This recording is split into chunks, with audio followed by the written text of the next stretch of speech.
হবিগঞ্জের নবীগঞ্জ উপজেলার ৫ নম্বর আউশকান্দি ইউনিয়ন ও ৪ নম্বর দিঘলবাগ ইউনিয়নের কয়েকটি গ্রামের মানুষের চলাচলের গুরুত্বপূর্ণ সড়কে প্রতিবন্ধকতা সৃষ্টি হওয়ায় চরম দুর্ভোগে পড়েছেন শিক্ষার্থীসহ সাধারণ মানুষ।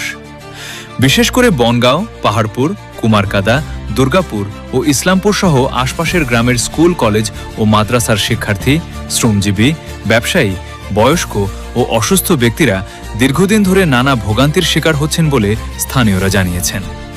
স্থানীয়দের সঙ্গে কথা বলে জানা যায়, শেরপুর পারকুল, বনগাঁও, পাহাড়পুর ও দুর্গাপুর এলাকায় যাতায়াতের গুরুত্বপূর্ণ একটি সড়কের প্রায় ২০০ ফুট অংশে ইউনিয়ন পরিষদের মাধ্যমে আরসিসি ঢালাইয়ের কাজ চলায় ওই অংশে যান চলাচল বন্ধ রাখা হয়।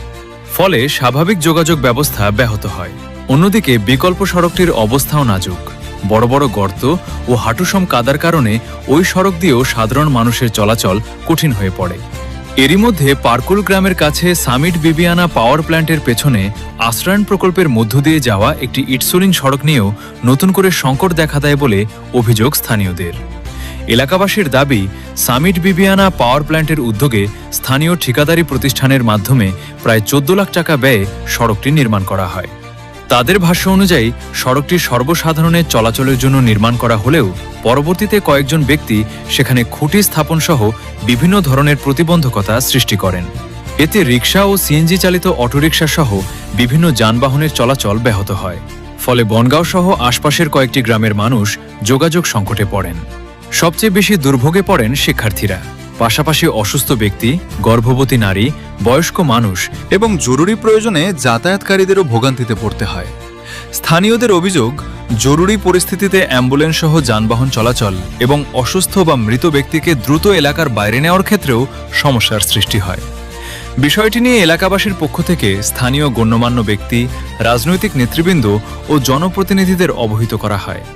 স্থানীয় ইউপি সদস্য মোহাম্মদ সুজন মিয়া জানান, তিনি বিষয়টি সমাধানের চেষ্টা করেছেন, তবে বিভিন্ন কারণে তাৎক্ষণিকভাবে সমস্যার সমাধান করা সম্ভব হয়নি।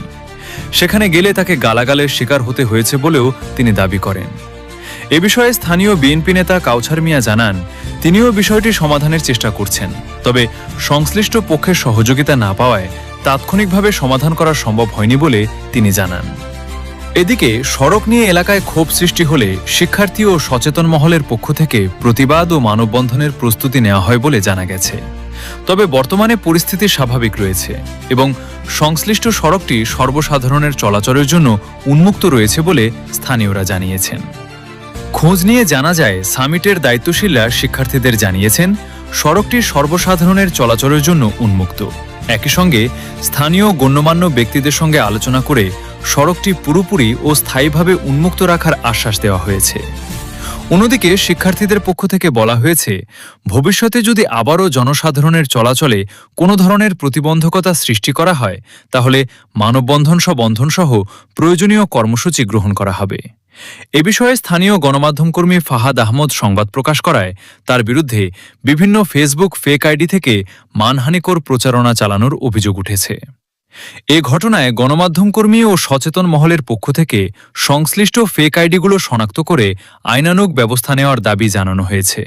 রাজনীতি, অর্থনীতি, সংস্কৃতি, আন্তর্জাতিক, বিনোদন, খেলাধুলা, টকশো সহ দেশ বিদেশে সব খবর তুলে ধরতে এক ঝাঁক মেধাবী সাংবাদিকদের নিয়ে অনলাইন ও ডিজিটাল প্ল্যাটফর্মে আমাদের ফেসবুক পেজটি ফলো দিয়ে ও ইউটিউব চ্যানেলটি সাবস্ক্রাইব করে সাথে থাকুন।